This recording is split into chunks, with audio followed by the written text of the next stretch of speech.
2 steps forward and 1 step back.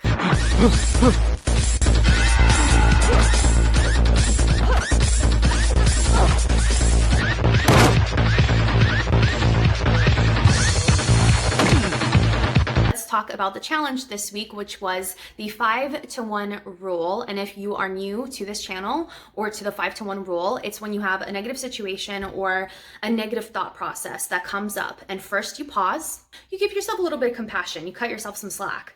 Then you find 5 things which are going right in your life. So this week, I encourage people after Thanksgiving to focus on their relationship to food and their body. Let them eat cake.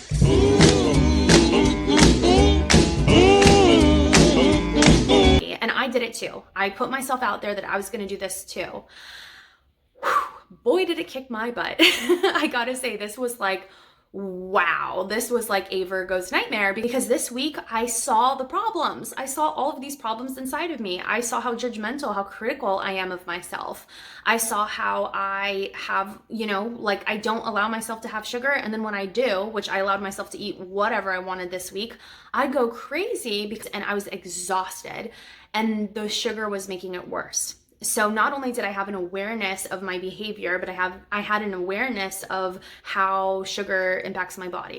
Now, I think one of the things that's really my pleasure is holding people's hands along this process. And if you didn't know, I'm a spiritual advisor and a life coach, and I can kind of tell you what's going to happen along the course of the changes that you're trying to make. Or if you're dating someone new, or you're trying to get a new job and it's all very scary, sometimes it's just really great to hold someone's hand that's going to kind of guide you along this process. But it's also incredibly vulnerable. And so for me to step into this role was really good for me to be a better, advisor to all of you, because it was really scary. I just saw how hard I could be on myself. Again, Virgo, so I could see where that comes from, or I could definitely relate to other Virgos out there. But what also ended up happening is, I have to tell you all, I haven't had caffeine since June of this year, and I had some today.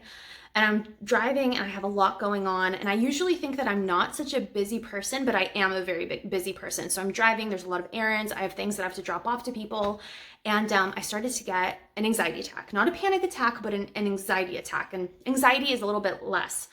So I start feeling really nauseous. I feel like I can't breathe, and I start to really dissociate.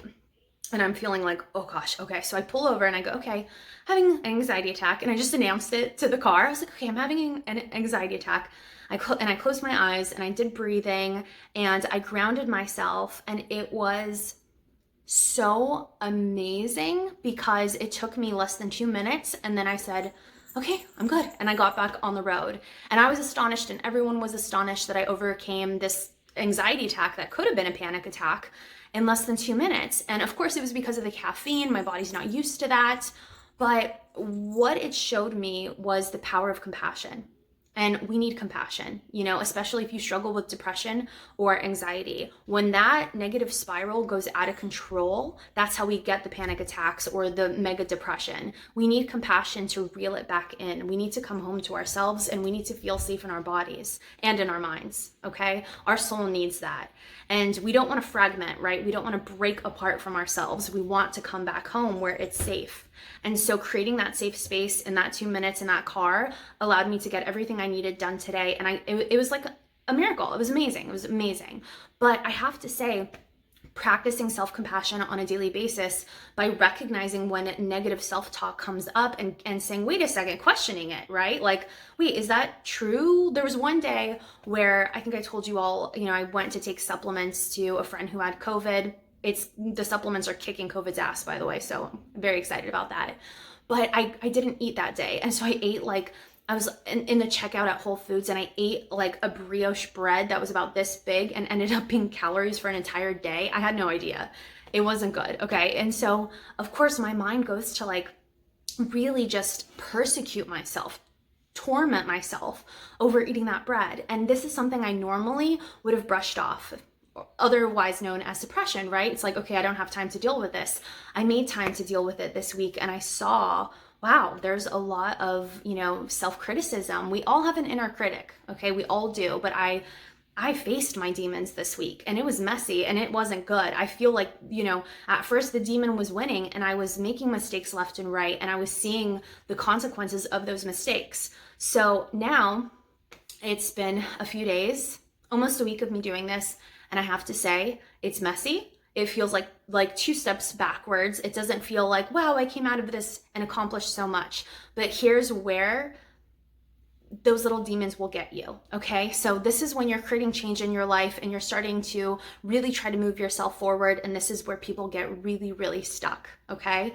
You're taking two steps back because you're bringing up all of this junk, right? You're bringing your demons to the surface, and they might kick your butt at first, right? It might feel like you're taking a step backwards because you're facing these things. But I have to tell you all, I mean, now knowing what I know, doing what I did today and this week, I can never go back. I can never go back. So it was a week of my life of tons of sugar, tons of physical pain.